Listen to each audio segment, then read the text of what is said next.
from my fingers and shattered on the kitchen tiles. My father's voice thundered from across the room, shaking the very air. "What have you done, Emma? Before we begin, drop a comment and tell us what would you do in this situation? Be honest, tell me in the comments below. We read every comment. Let's begin." I didn't move. I didn't cry. I just stood there, back straight, hand resting gently on my barely there belly. "I'm pregnant," I said calmly. My voice didn't shake. Not this time. The silence that followed was deafening. My mother, Lorraine, froze mid-step at the bottom of the staircase. Her face paled. Her hands, still wet from folding laundry, trembled. You just turned 18. Are you insane?"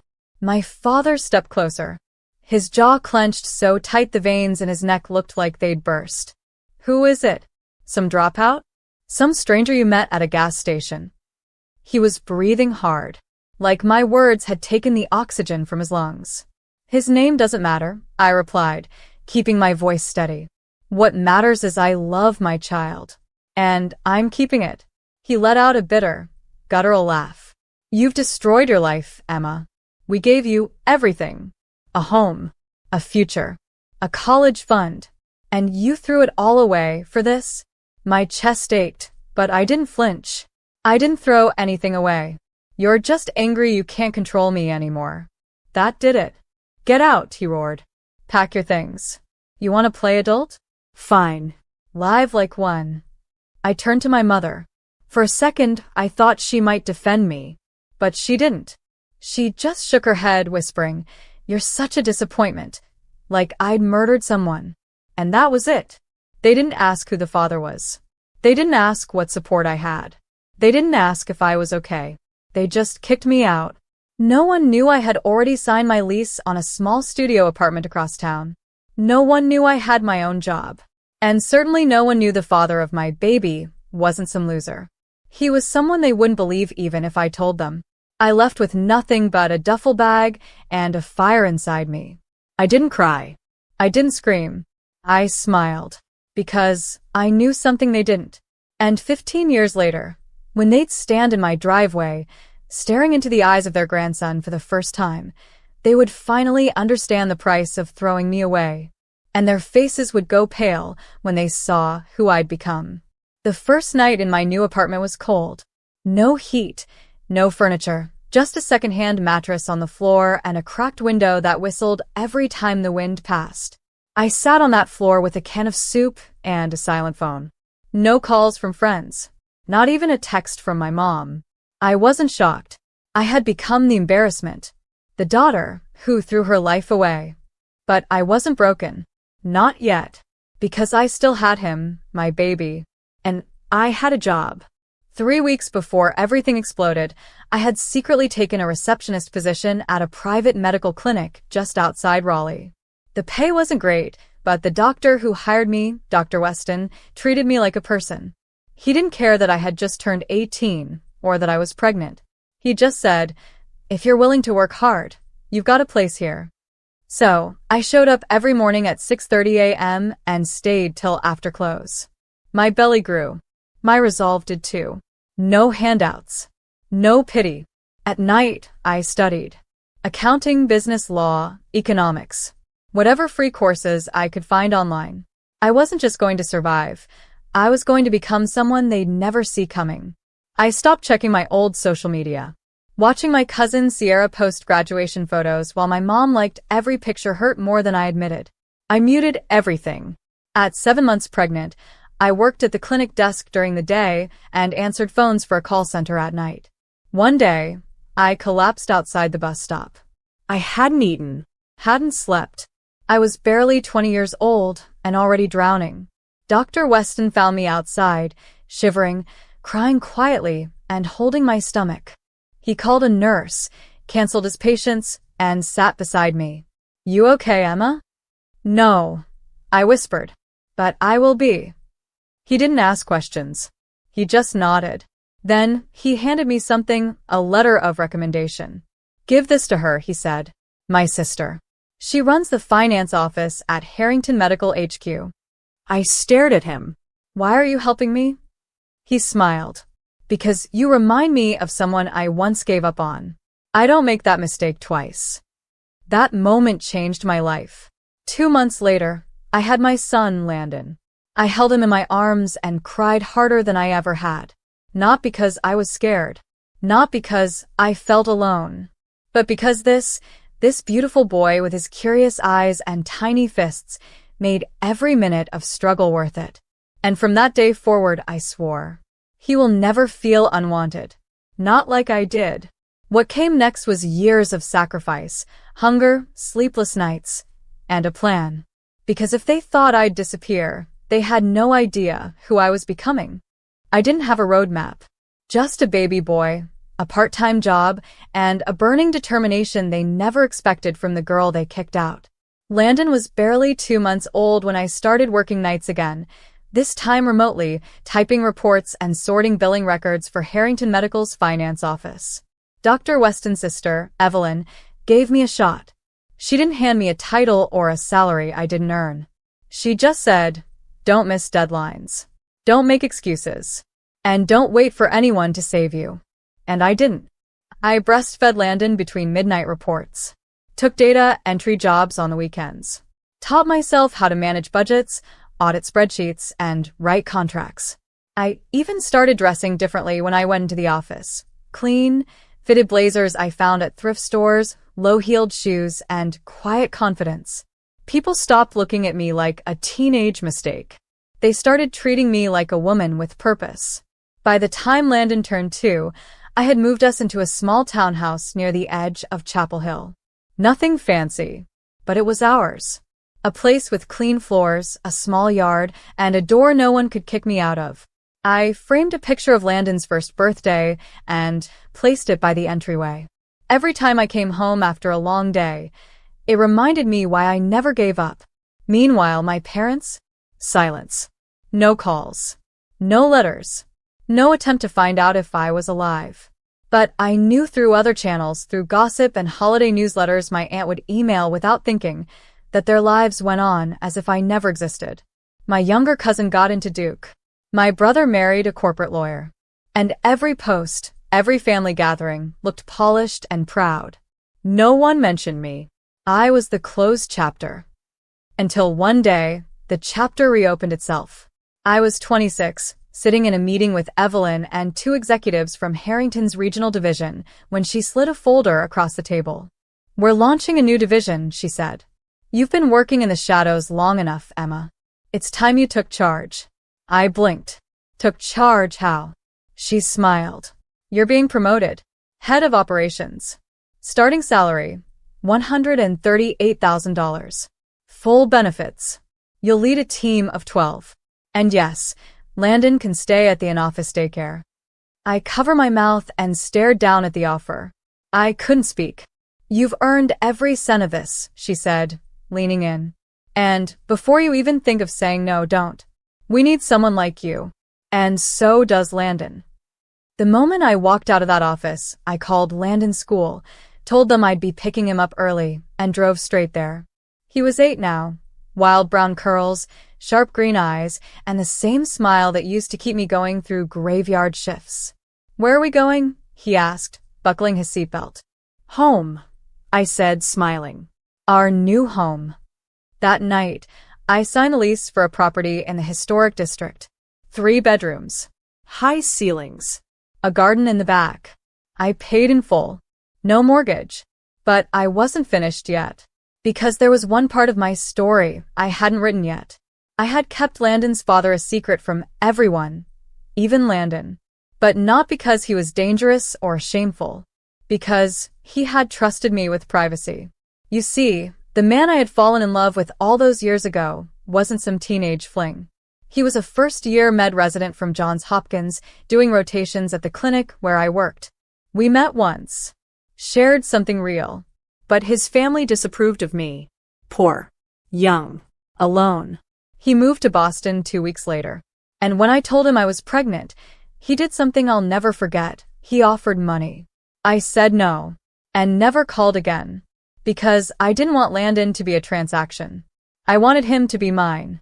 Now, 15 years had passed since my parents threw me out. And suddenly, last fall, a letter arrived at my office front desk.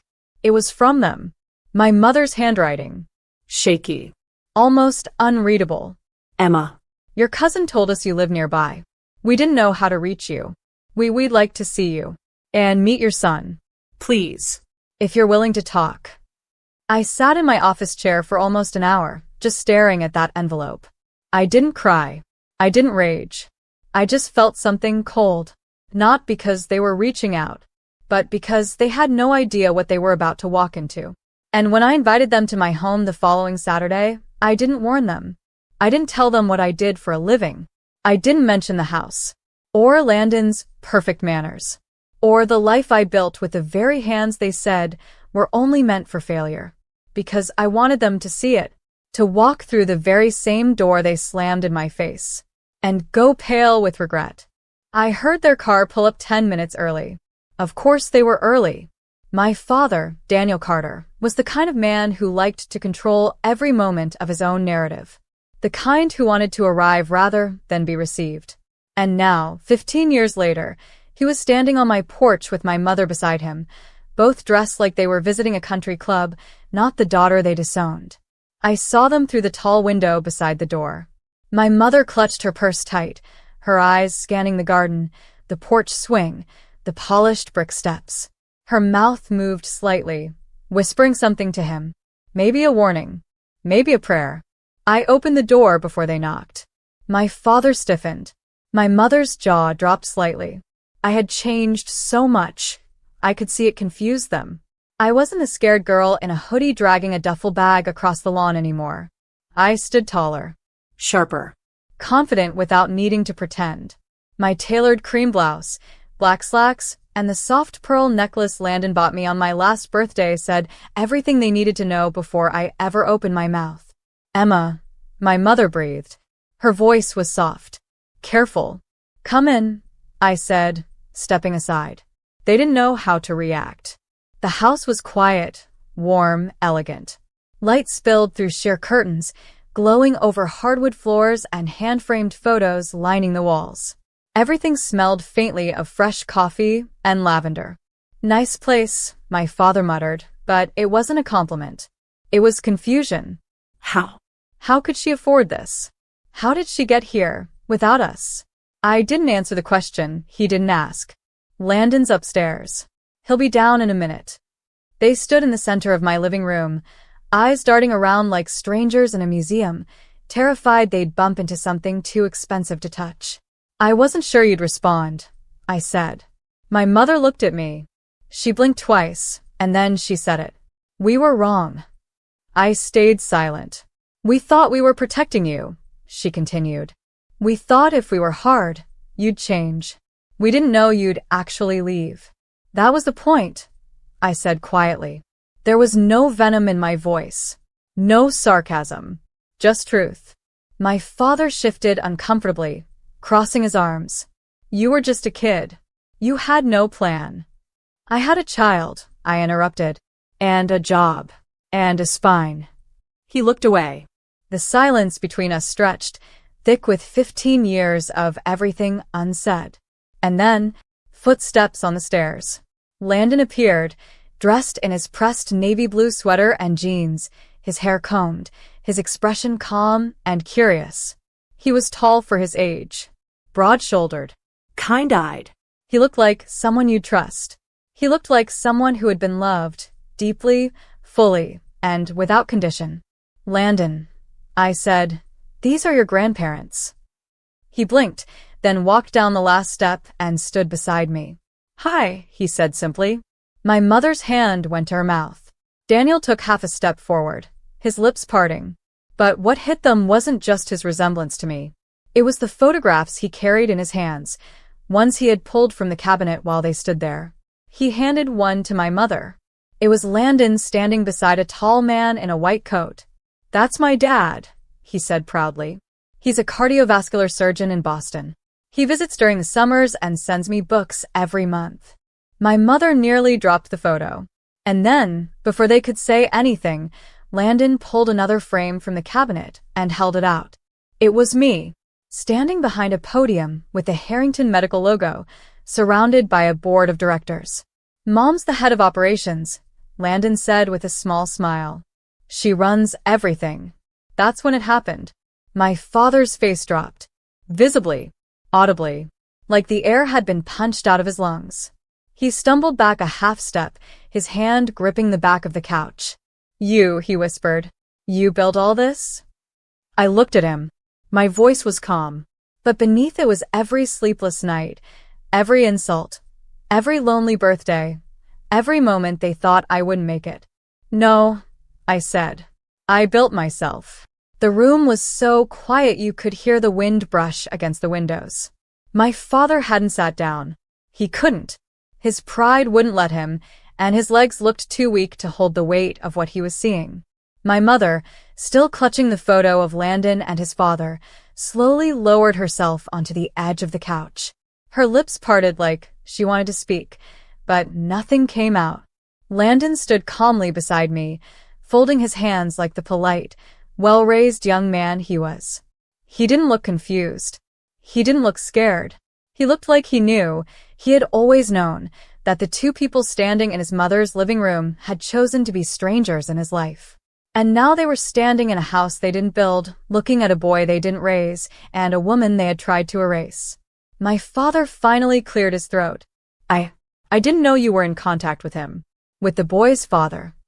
I wasn't, I replied. Not for a long time. He wanted to be there, but I told him no. I wanted Landon to grow up knowing stability, security, no broken promises. When Landon turned 10, I let them meet. Slowly. On my terms. My mother spoke then, her voice trembling. He's beautiful, Emma. Thank you, I said quietly. She looked at me with tears in her eyes. We made a mistake. I didn't respond. Because the words were too late. My father suddenly snapped, his voice rising, not with anger, but desperation. You could have called. You could have come back. We would have helped. No, you wouldn't have.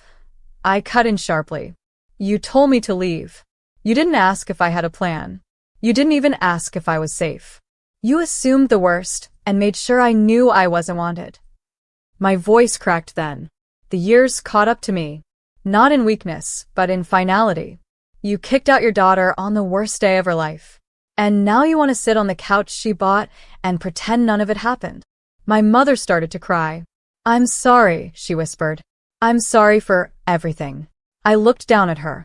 And for the first time in 15 years, I felt nothing. Not hate. Not anger. Just closure. I nodded slowly. I forgave you a long time ago, I said. But that doesn't mean we go back. My father looked stunned. Emma? This house has no room for shame, Dad. I raised a boy who knows how to respect women. Who knows love isn't conditional.